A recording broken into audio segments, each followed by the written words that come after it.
Hey people, get ready to crush everyday IELTS and CELPIP tests for all modules and make your dreams come true. I'm your motivator and I'll be guiding you through the test prep videos. So don't forget to like, share, and subscribe, or you'll be missing out on some serious preparation.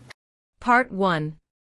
You will hear a man inquiring about a job posting at a Canadian company. First, you have some time to look at questions 1 to 10.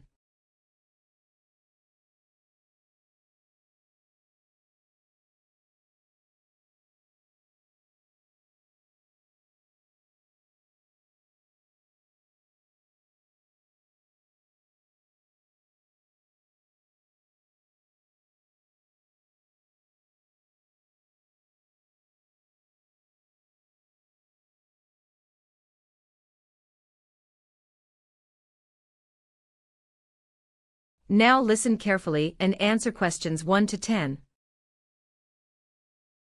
Good afternoon, Mapleton Solutions Incorporated. This is Sandra speaking. How may I direct your call? Hi Sandra, my name is Daniel Marsh. I'm calling because I came across a job posting on your company website yesterday, and I'd like to get some more details, specifically about the Senior Project Coordinator role. Of course, Daniel. That position is still open. Just so you know, it's based here at our Ottawa office on Sparks Street, right in the heart of downtown. Ottawa works perfectly for me. I've been working in project management for about 7 years now. Would that level of experience meet your requirements for this role? 7 years is well above our minimum, which is 5. You'd be a strong candidate.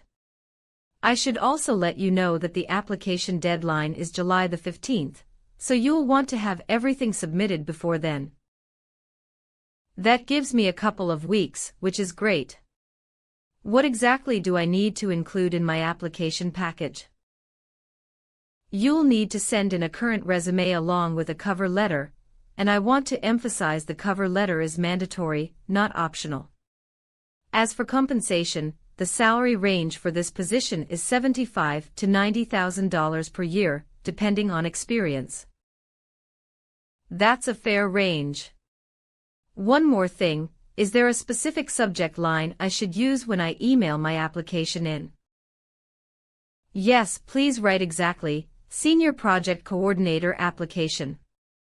Using that precise subject line helps our HR team sort through submissions quickly and make sure nothing gets missed. Got it. I think I have everything I need. Thank you so much for your time, Sandra. You've made this really straightforward. My pleasure, Daniel. Oh, before you go, I'd be happy to send you an information package by email. It covers the full job description and our company benefits overview in detail. Would that be helpful? Absolutely, that would be wonderful. I really appreciate it. Have a great afternoon, Sandra. That is the end of Part 1. You now have some time to check your answers to Part 1.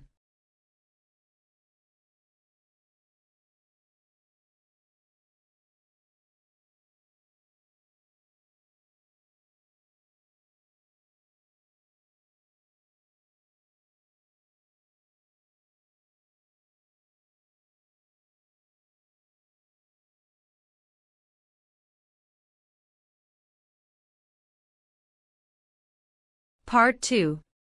You will hear a recorded message from Canada Revenue Agency about tax filing deadlines. First, you have some time to look at questions 11 to 20.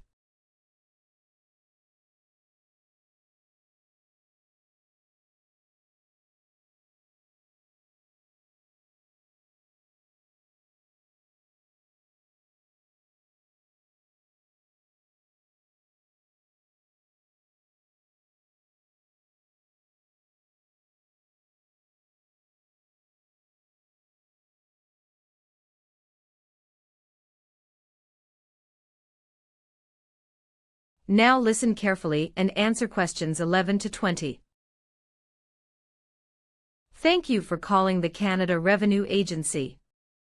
This is a recorded message with important information about the 2026 tax filing season, during which Canadians are required to report their 2025 income. The standard filing deadline for most Canadians is April 30, 2026. If you are self-employed, or if your spouse or common-law partner is self-employed, your filing deadline is extended to June 15, 2026. However, please be aware that any balance owing must still be paid in full by April 30, 2026, to avoid interest charges. Filing your return late when taxes are owed will result in a late filing penalty of 5% of the balance owing, plus 1% for each additional month the return remains outstanding, to a maximum of 12 months. The CRA strongly encourages all Canadians to file electronically through NetFile, our secure and convenient online filing service. Electronic returns are typically processed within 2 weeks, while paper returns may take up to 8 weeks to process. If you require assistance preparing your return, the Community Volunteer Income Tax Program provides free tax help to eligible low-income Canadians. For personal tax information and account access, please visit my account at canada.ca. To speak directly with a CRA agent, please call 1-800-959-8281. Thank you. That is the end of Part 2. You now have some time to check your answers to Part 2.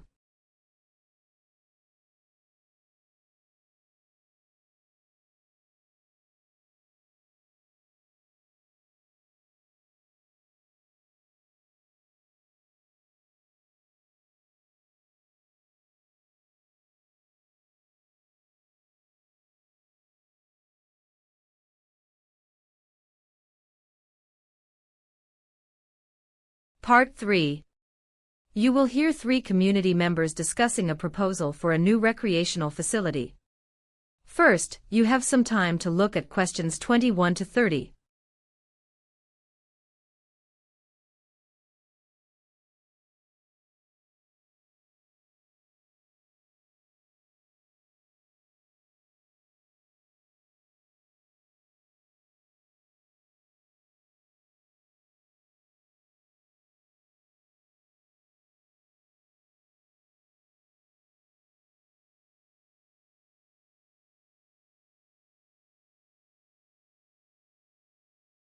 Now listen carefully and answer questions 21 to 30. Thanks for meeting today, everyone. We really need to discuss this new multi-use recreation center proposal before the July deadline. Absolutely, Sandra. The site chosen is Ridgemont Park on the east side of town. It's central and accessible to most neighborhoods. Residents are genuinely excited, but some have real concerns that are worth addressing before we go any further. My main concern is the cost to taxpayers. Any facility like this must be financially sustainable, not just during construction but long-term. That's fair.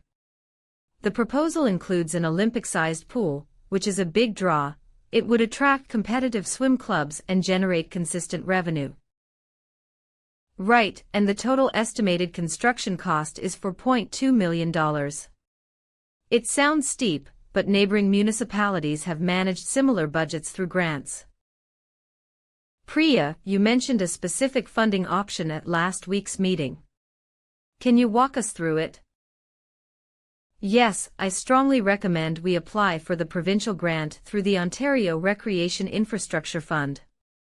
It could cover up to 40% of our costs. That would significantly reduce the burden on local taxpayers. We could pair that with private corporate sponsorships to close the remaining gap. Good thinking. I also want to make sure a dedicated seniors fitness room is included.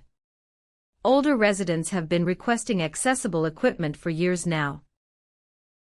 The architect confirmed that if approvals move quickly, construction could realistically begin in spring 2027, leaving enough time to finalize designs and lock in funding. And the community support is already there. over 800 residents signed a petition endorsing the project. That's a powerful mandate to bring forward.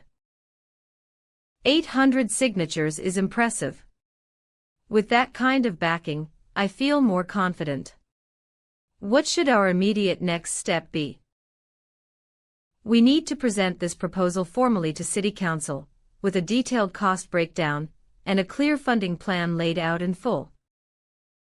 Agreed. Let's book a council date and prepare a thorough report together. This community truly deserves a facility that serves every age group. Perfect. I'll draft the agenda and circulate it to both of you by end of week. Thank you, Marcus and Priya, very productive today. That is the end of Part 3. You now have some time to check your answers to Part 3.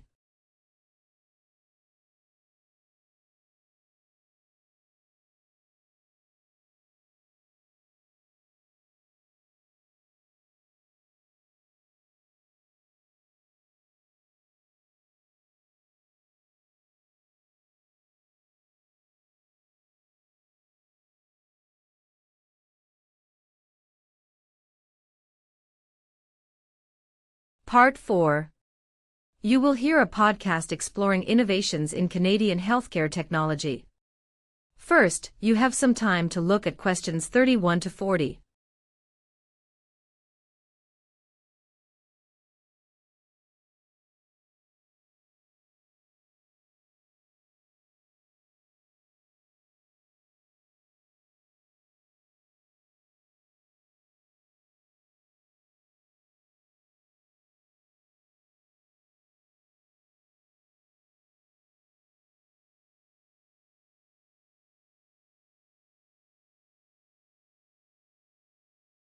Now listen carefully and answer questions 31 to 40.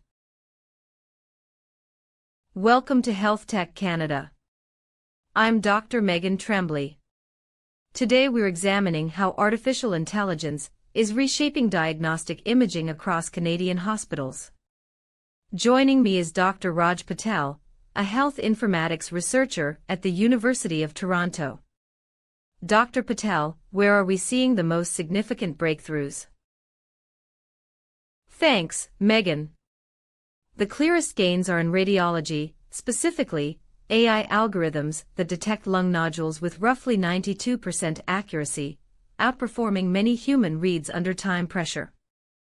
Several Ontario health teams have already piloted these tools since early 2025. Fascinating. Are smaller, rural communities benefiting equally from these advances? Not yet. The primary barrier is broadband infrastructure. Remote clinics in northern Ontario and rural British Columbia struggle to upload high-resolution scans in real time. Connectivity, not cost, is the bottleneck right now. Critics argue AI could reduce physician employment.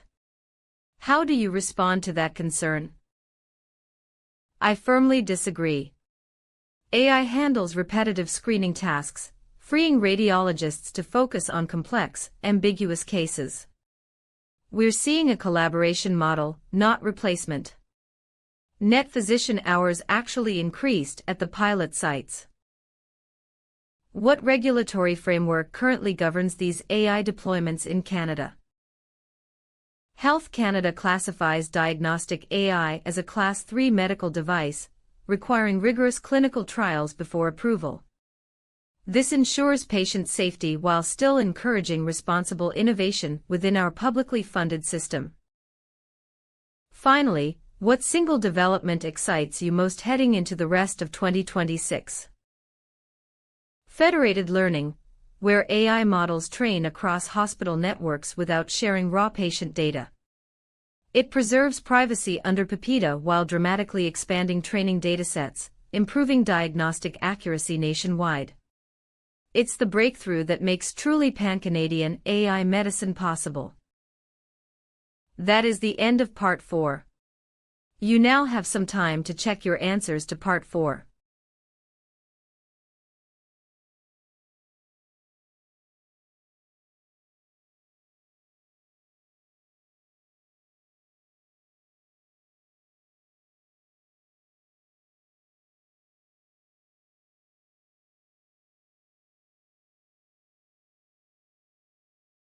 That is the end of the CELPIP listening test. You now have some time to transfer your answers to the answer sheet.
Hey people, how was your test? Don't forget to like, share, and subscribe, or you'll be missing out on some serious fun. See you tomorrow!